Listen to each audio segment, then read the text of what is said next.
Okay, two short and sweet halachot about tzedakah. It says we're talking about the 8 levels of charity.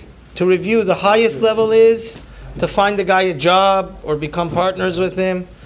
Make it a way that he doesn't need to accept charity anymore because he's self-sufficient. Lower than that is that both the receiver and the giver don't know each other. So there's no embarrassment.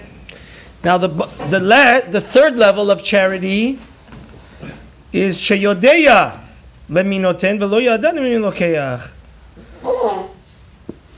Like Tomchei Shabbat, the Chachamim, it says in Gemara Bava Batra Ketubot,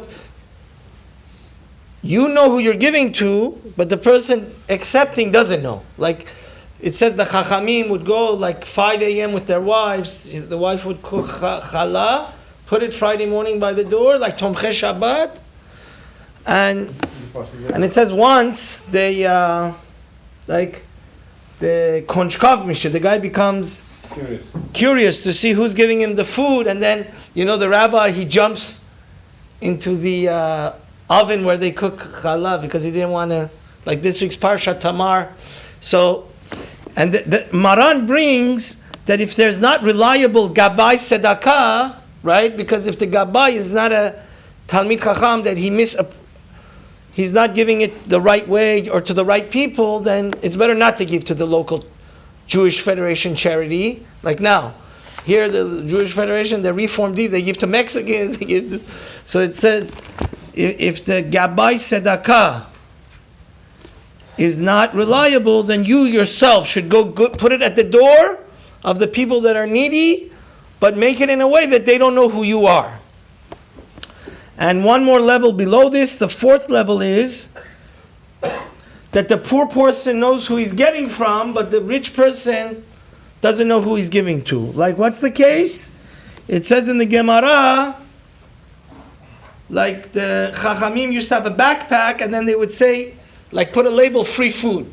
And then they wouldn't look. So people would come and take out of their backpack, right? But they wouldn't, obviously, didn't have eyes behind his ears. So that's also something very good, because in this case, the recipient knows who he's giving from, but he's not really embarrassed because he doesn't know the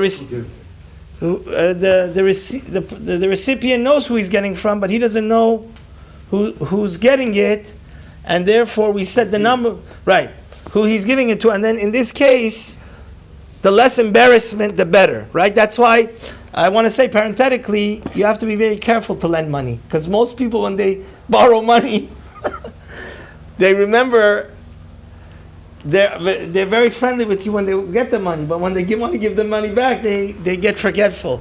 They have selective memory.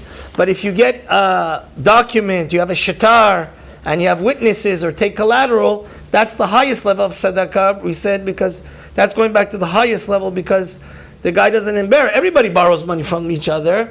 It has to be interest-free, or even if you do a heter iska, but lending money is very dangerous. You should get collateral, you should get witnesses, the Rambam says, and for sure it's forbidden to give without a shtar, because we don't want, God forbid, there's no mitzvah for you to lose your money.